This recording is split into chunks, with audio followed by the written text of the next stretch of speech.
There was this moment, barely 3 seconds long, that changed the entire course of my life.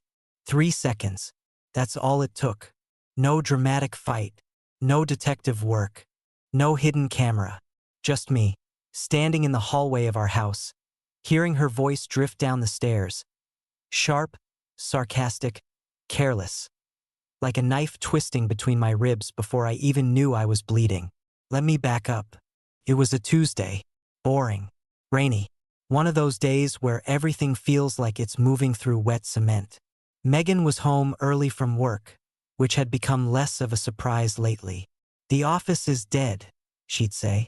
Or, "Remote day, finally." I stopped questioning it. You stop asking too many questions when the answers start hurting more than the doubt. I was upstairs fixing the closet door in our bedroom. The damn hinge kept sticking. That's what I did now. Fix things. Problems. Sinks. Squeaks. Taxes. Deadlines. I ran my whole life like a project, and my wife? Well, she ran on feelings and moods. I used to find that beautiful. I just started tightening the last screw when I heard her downstairs, laughing, on the phone. She didn't know I was home. I'd parked down the street because the driveway was being sealed. I wasn't supposed to hear anything, but I did, clear as day. Her voice, light and cruel in a way I hadn't heard in years. "He thinks we're still soulmates or some cute movie couple. It's actually painful. I mean, he's just so safe, like a human blanket. No edge, no danger, no fire. Dylan, you'd die laughing if you saw him try to be spontaneous." My hands stopped moving. I could cheat in front of him and he'd probably apologize for walking in. That's how pathetic it's gotten. It was like standing still in a burning room. Nothing made sense, and yet it all did, all at once. The late-night work emergencies. The carefully placed phone, screen down every time. The new perfume she swore was a sample. The fact that she hadn't touched me in weeks. Not even casually. Not even by accident. And the way she talked to me lately? With that sweet venom people use on dogs that peed on the carpet. That mix of fake patience and disgust. But this wasn't distant. This wasn't cold. This was humiliation, crafted behind my back for someone else's amusement. She was talking about me like I was a defective product she forgot to return. And then, just to twist the knife deeper, she said, "He's basically my financial support system at this point. I call him my husband, but honestly, Dylan feels more like a partner than he ever has. And in bed, don't even get me started." That was it. Not the betrayal. Not the laughter. Not even the mention of Dylan. The name that had been circling my suspicions for months like a storm cloud. No. What broke something ancient and good inside me was the calm way she said it. No anger. No guilt. Just matter of fact, like she was reading a grocery list. I didn't go downstairs. I didn't confront her. I didn't yell or cry or make some dramatic exit. I stood there, staring at a half-fixed closet door, feeling my entire identity tilt sideways. Because in that moment, I realized she had already left me. Not physically, not legally, but the person I thought she was? Gone. Erased. Rewritten into something new. Someone cruel. Calculated. She hung up a minute later. I heard her humming as she moved into the kitchen, opening a bottle of wine like nothing happened. I stayed upstairs in that same frozen stance for almost an hour, trying to remember when exactly she stopped loving me, and when I stopped noticing. That night, I slept on the couch. I told her I wasn't feeling well. She barely looked up from her phone. "Feel better," she said, without a trace of real concern. But I didn't feel better. I felt like a ghost in my own home, a backup plan in a house built on lies. And that was just the beginning. The next morning, I woke up before sunrise. Not because I had somewhere to be, just couldn't sleep. I laid there on the couch, eyes locked on the ceiling, every thought screaming at once, like my brain was a crowded room with no exits. I couldn't unhear it.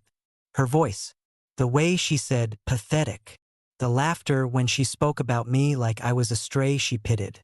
You don't come back from that. You don't unfeel it. I watched her leave the house at 8:12 a.m. purse in hand. Heels on, tight skirt, hair curled. Not a wrinkle on her blouse. Perfect. Too perfect. She didn't even glance at me. Didn't ask how I was feeling after the sick night. Just walked out like I was furniture. But I followed her. Yeah. I did. Not because I'm proud. Not because I wanted some gotcha moment. But because I needed truth. Not hints. Not suspicions. Just hard, ugly, irreversible proof. I had the day off, supposed to go golfing with Brad from accounting. Cancelled. Told him I had food poisoning. That part wasn't a lie. I felt poisoned, just not from anything I ate.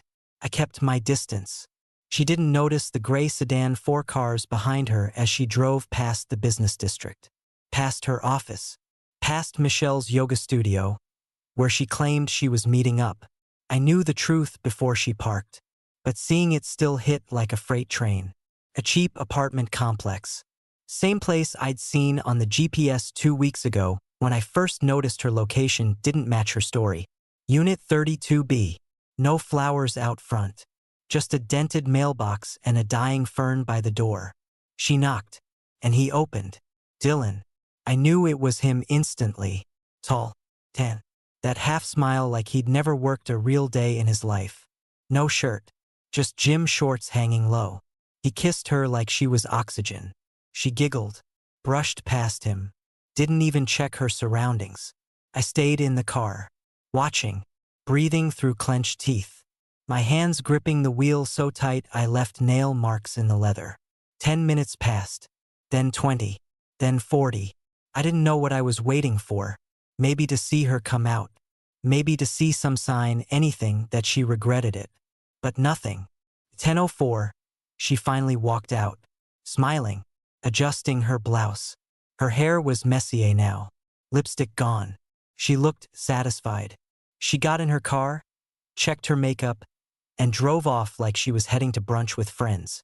Like she hadn't just detonated our marriage behind closed doors. I followed her for 2 blocks before pulling into a gas station. I couldn't keep going. Not because I didn't want to know more, but because I already knew everything. I sat there for a long time.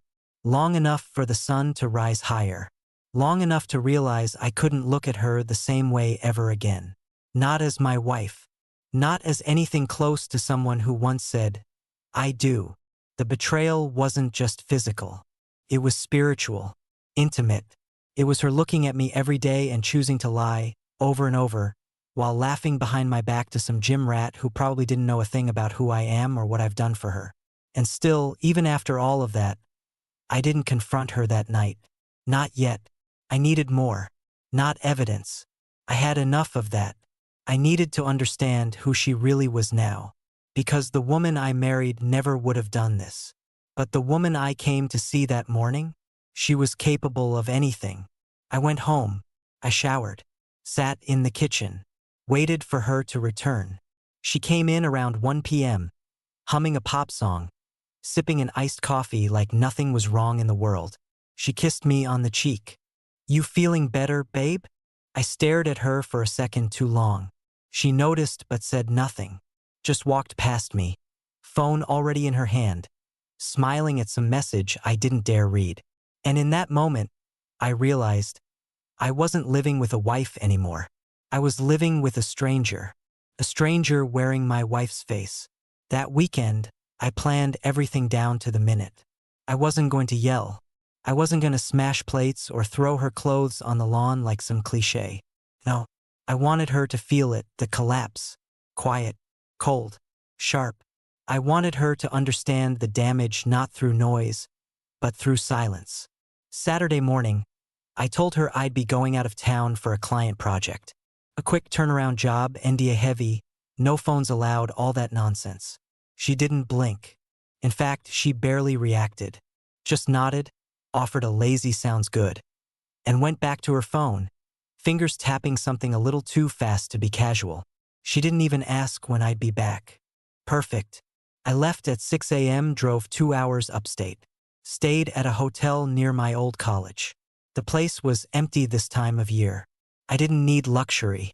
I needed space to think. and I needed to get into her laptop. See, Megan wasn't just careless emotionally. She was careless digitally too. iCloud passwords, shared devices, all synced, all sloppy. She thought because I was quiet, I was blind. But I work in cybersecurity. The irony is sickening. Once I had the signal and time, I dug. Her texts, they were nothing compared to what I found in her hidden photo album.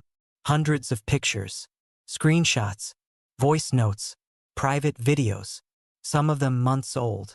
Some dated back to our last anniversary. I didn't listen to them. Not all. I didn't need to, but I read. The messages between her and Dylan were a masterpiece of manipulation. The worst ones weren't the flirty ones or the raunchy ones.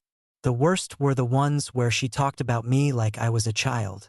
She'd say things like, "He cried when I surprised him with a weekend trip." I almost felt bad, like rewarding a dog with a treat. Or, "I think he still believes we'll grow old together." That's the saddest part. And Dylan? He wasn't even into her like that. That became painfully clear. His replies were cold, sometimes cruel, often distracted. At one point he said, "You're fun, Meg, but you get too intense sometimes. You've got a whole husband. I'm not here to play house." She responded with, "He's barely a man. You're all I think about." That's when I knew. She wasn't just cheating. She was fantasizing about a whole new life. A life where I was either dead weight or non-existent.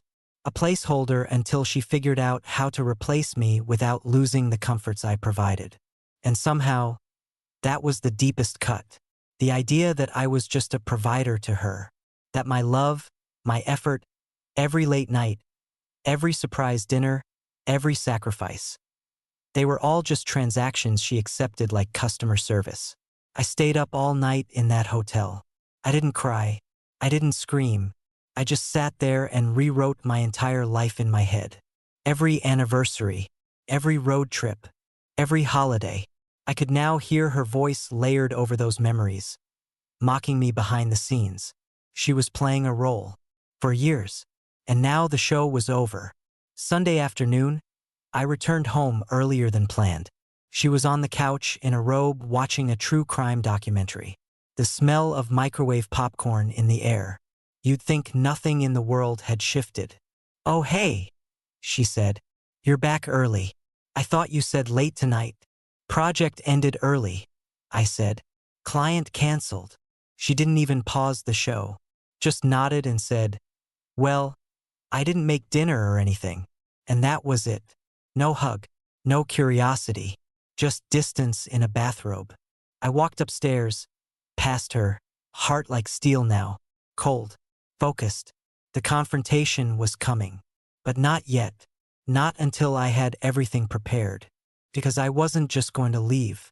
I was going to make sure she'd never forget what she threw away. The next 5 days were mechanical.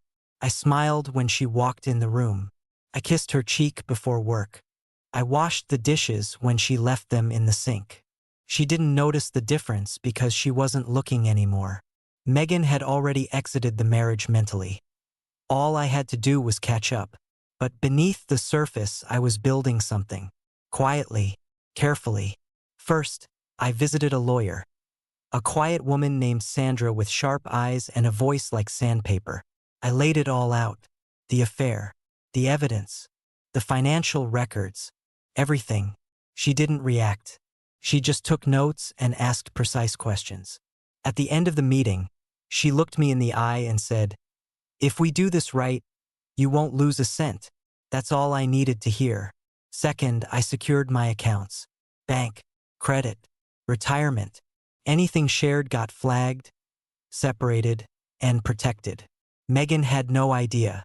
She didn't care enough to ask why we suddenly had a new joint card or why the passwords weren't working anymore. She just sent another Venmo request when she needed gas money. I sent it without comment. Third, I spoke to her brother, Lucas. Now, Lucas and I were never close, but we respected each other. And I knew he had one thing Megan didn't, a conscience. I asked him to meet me for lunch. We sat in a small cafe by the harbor, wind blowing through the windows, the scent of salt and distance between us. When I told him what I'd found, he didn't say a word for a full minute. Then he leaned back and said, "I had a feeling something was going on. She's been off." I handed him a folder. He didn't open it, just placed it on the table and said, "You sure you want to do this?" "I'm past wanting," I said. "I'm ready." He nodded slowly. "Let me know how I can help." And just like that, a crack appeared in her foundation, because Megan didn't expect me to fight. She thought I'd vanish quietly, that I'd accept it like I accepted every other slight. But she forgot you don't notice a man's silence until it turns into strategy. By Friday, everything was in place. I'd arranged a storage unit for my valuables, rented a short-term apartment, transferred my salary to a private account. My lawyer filed the paperwork but held off on the official delivery. I needed one more thing, one final scene. Saturday morning, I made her breakfast. Bacon, toast, avocado. I even brought it to her in bed. She looked at me like I was a stranger. "What's this for?" "No reason," I said. "Just wanted you to feel appreciated." She smiled faintly, almost surprised. "Well, thanks, I guess." We sat there for a while. I watched her eat, watched her scroll her phone, watched the same woman who used to call me her best friend become the coldest stranger I've ever known. Then, at exactly 1 p.m., her phone buzzed. I didn't need to look. I knew who it was. She glanced at it, bit her lip, stood up quickly. "I need to run to the store. We're out of paper towels." She was dressed and out the door in 8 minutes. I followed her again, but not in my car. This time I called Lucas. He picked me up around the corner. We drove behind her in silence, straight to 32B. Lucas saw it all. Her skipping to the door. The hug. The way she let Dylan lift her off the ground like she weighed nothing. He didn't speak, just pulled out his phone, snapped a few photos and said, "You're doing the right thing." I nodded, but my throat burned. This wasn't just revenge. This was goodbye. The next day was Sunday, the last normal day we would ever have together, though she didn't know it. That's what made it unbearable. Megan was sitting on the porch with her laptop, pretending to shop for patio lights, sipping coffee like a woman with no secrets. She wore the hoodie I bought her on our 3rd anniversary, the same one she once said made her feel safe. That word doesn't mean anything to me anymore. She looked peaceful. I looked at her and felt nothing but exhaustion. Not hatred, not even sadness. Just the kind of numb clarity that comes when the pain finally burns out every nerve in your body. "I'm going for a drive," I told her. "Okay," she said, not looking up. "Grab more eggs if you pass a market." It was always like that lately. I was a to-do list, a background hum in her well-decorated life. I didn't go for a drive. I went to meet with Sandra. The final papers were ready. Divorce, asset protection, evidence summary, everything. She handed me the envelope and said, "Once she's served, she'll have 30 days to respond. But based on what I've seen, she's going to scramble." I asked her if we could serve her Monday morning. She smiled without humor. "We'll make sure it's a wake-up call." I nodded. That was all I needed. I was done asking for anything from Megan. Love, respect, truth, she buried all that months ago. Back home, she was still on the porch, now humming some song she probably heard in Dylan's car. I walked inside, went upstairs and opened our shared closet for the last time. My side was neat, half empty already. I packed the final things into a single duffel: passport, watch, 2 favorite shirts, an old photo of my dad. I left the rest. Sunday night, we had pasta. She cooked. Didn't ask where I'd been all day. Didn't care. Just handed me a plate and said, "Hope you're not too tired for dishes tonight." I said nothing. Just ate quietly, one bite at a time, thinking about how the woman across from me had once cried during our vows and now couldn't be bothered to ask how my week had been. She went to bed early. I stayed up. At 2:41 a.m., I walked through the house one last time. I touched the wall by the staircase we painted together during lockdown. stared at the dent on the doorframe where she once dropped a lamp during a fight we both laughed about later. But this wasn't a memory anymore. It was a crime scene, and I was finally leaving it. By dawn, I was gone. Everything in place. Lawyer on call. Apartment key in my pocket. Phone wiped clean. The next time she saw me, it would be across a table or a courtroom. I didn't leave a note. Didn't send a text. Didn't say goodbye. Because what do you say to someone who already erased you? Megan called me at 10:17 a.m. on Monday. I was sitting in my new apartment, a modest, sunlit place with bare walls and clean floors. No history, no shared mugs, no memory of her voice echoing in the halls. Just quiet. The phone buzzed once, twice, then came the voicemail. I didn't listen. At 11:03, she texted, "Where are you? Did you take the car?" I hadn't. I left it for her. Paid off. Registered in both names. But she wasn't really asking about the car. She was panicking, not because I was gone, but because she no longer knew where I was. At 11:36, the doorbell rang at the house. The process server handed her the envelope. Divorce notice. Full documentation. Photos, statements, dates, and Sandra's card, attached with a paperclip like punctuation. I got the reaction from Lucas. He called me 10 minutes later. "She's losing her mind," he said flatly. "Screaming, crying, throwing stuff. She thought you'd never actually leave. Thought you'd fight to win her back or some garbage." I didn't say anything. She kept saying, "He blindsided me." Like she wasn't 5 months deep in another man's bed. That part made me laugh. Not because it was funny, because it was ridiculous. The way someone can rewrite reality to paint themselves as the victim in a story they authored. Around noon, she called again. This time, I answered. The silence on the other end was loud. "Where are you?" she asked, her voice tight. "Not coming back," I said, calm, final. "You can't just disappear and..." "You disappeared first, Megan. I just followed your lead." She went quiet. Then the excuses started. Rapid, messy, familiar. It didn't mean anything. It was a mistake. You were always distant. We weren't connecting. I was lonely. Dylan was just... It wasn't a mistake. I cut in. A mistake is a wrong turn. You built a second life. More silence. I could hear her breathing, pacing maybe. Then her voice changed. Sharper. Defensive. "So you're just going to throw it all away? Everything we built." "What did we build, Megan? Tell me. Be honest." She didn't answer. Because there was no answer. It was all about her. Always had been. "I loved you," I said finally.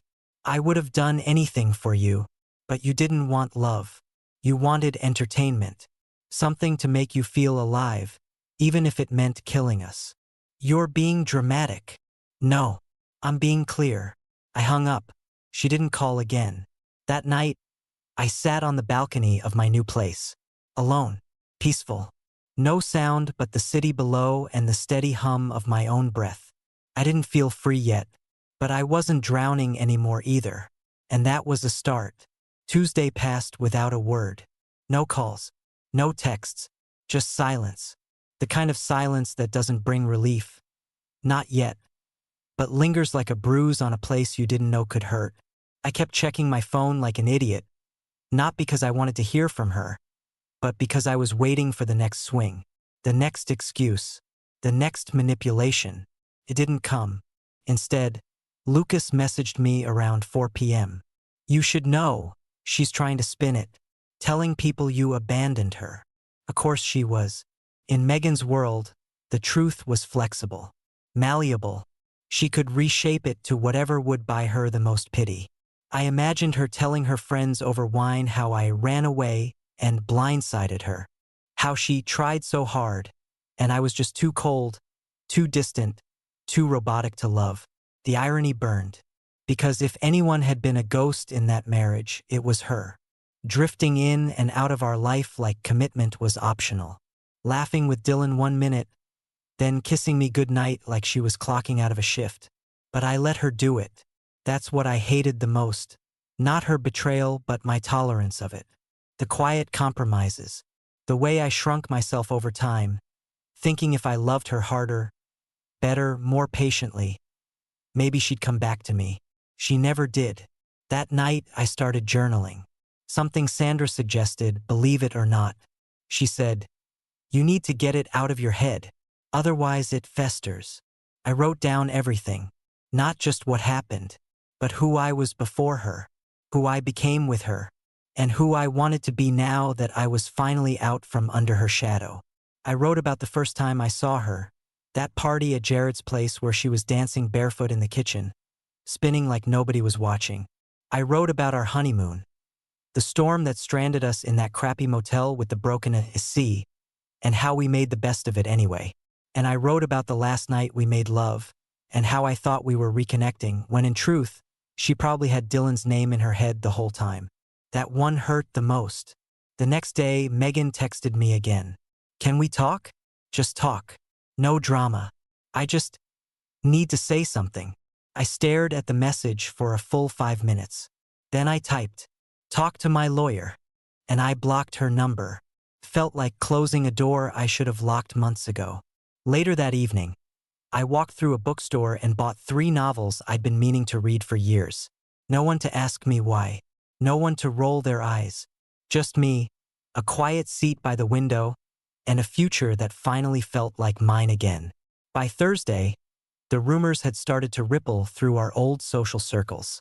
I got a text from Melissa, one of Megan's college friends, someone we used to double date with.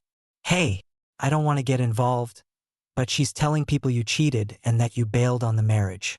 I didn't believe it, but you should know. Of course, Megan never lost control of a narrative without trying to rewrite it first. And now that the truth was out and the documents were served, she was scrambling to reconstruct the story. Not for me, but for the crowd, for the sympathy, for her image. It was never about truth with her. It was about perception. But I didn't respond, because for the first time in years, I realized I didn't have to. Her lies weren't mine to carry anymore. Still, it made me sick to think about the people who might believe her, who might look at me like I was the villain, the quitter, the one who left without a word. But then I remembered something Sandra told me during our first meeting. Let them talk.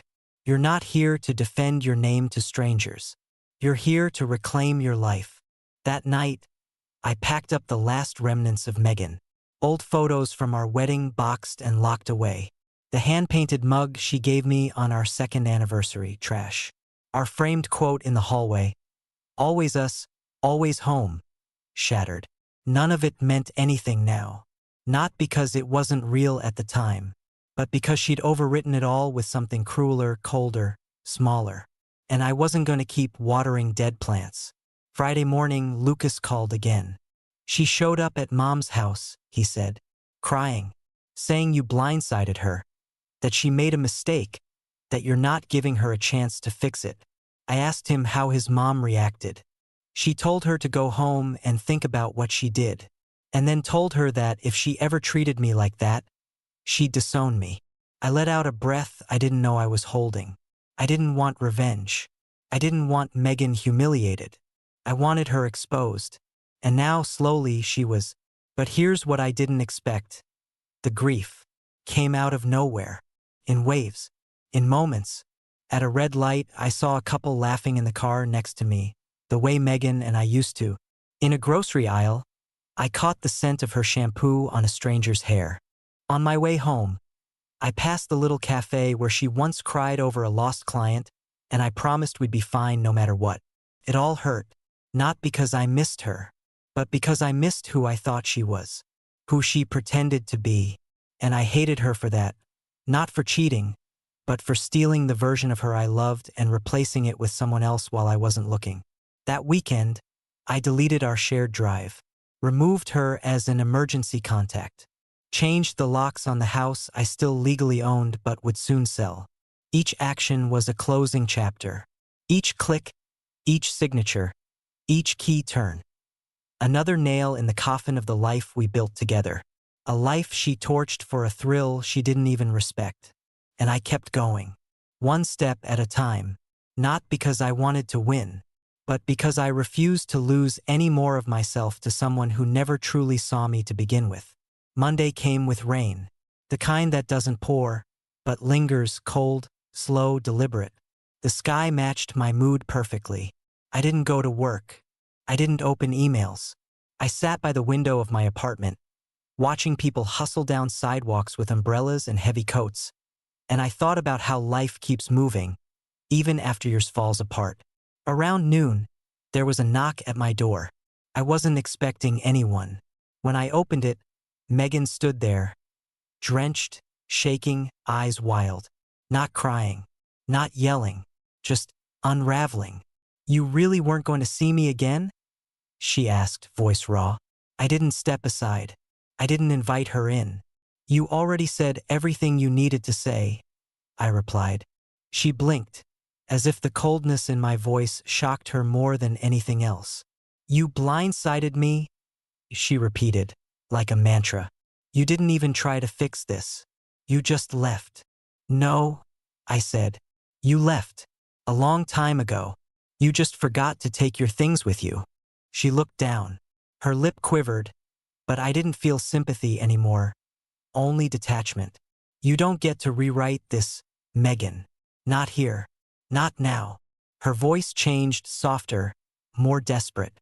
"It didn't mean anything, okay? Dylan wasn't even, it was just a distraction. I didn't think." "That's the problem," I cut in. "You didn't think. You didn't feel. You didn't care. Not about me. Not about us. You had months, to tell me the truth, to come clean. You chose to lie every single day.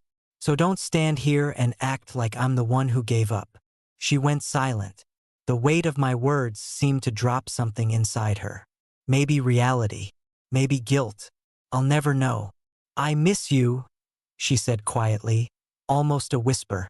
"I thought we were strong." "No," I said. "We were loyal. I was loyal. You were bored." And that's when her expression changed. The tears stopped trying to come. The softness vanished. And there it was, the truth again. Cold, self-centered, angry that her control was slipping. "So that's it," she snapped. "You think you're better than me now?" "No," I said. "I just finally see you clearly. And I don't like what I see." She stood there for another 10 seconds, soaking wet, furious, embarrassed, alone. Then she turned, walked down the hallway, didn't look back. And for the first time since this nightmare started, I didn't wonder if she would. I closed the door, locked it, sat down on the floor and just breathed. Not because it was over, but because I finally knew I wouldn't let her back in. Not just the apartment, but my head, my life, my story. She'd written enough of it already. 2 weeks later, the divorce was final. No courtroom drama. No drawn-out arguments. Megan didn't fight it. Maybe she knew she didn't have a leg to stand on. Maybe she was just tired. Or maybe Dylan had stopped answering her calls, and the fantasy crumbled faster than she expected. Either way, it ended.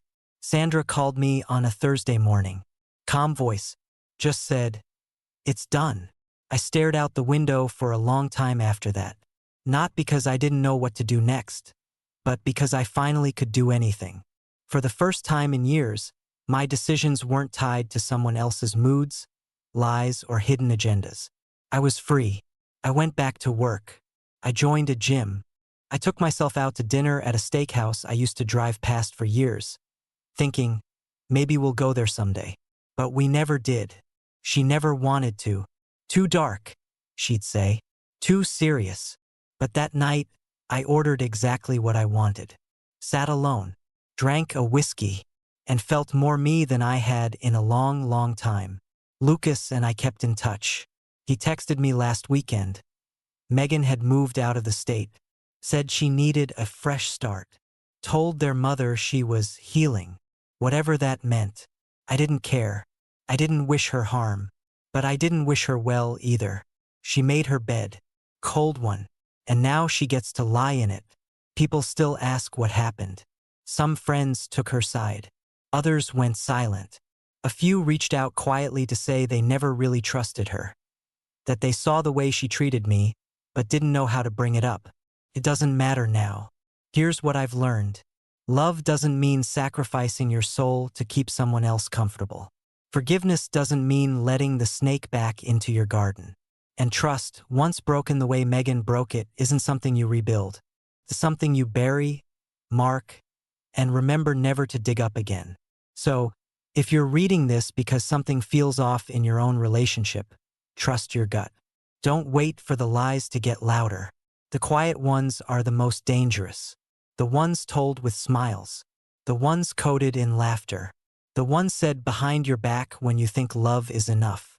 It wasn't enough for Megan, but it's enough for me now. And next time, if there ever is a next time, I'll know exactly what real love looks like. And more importantly, what it doesn't.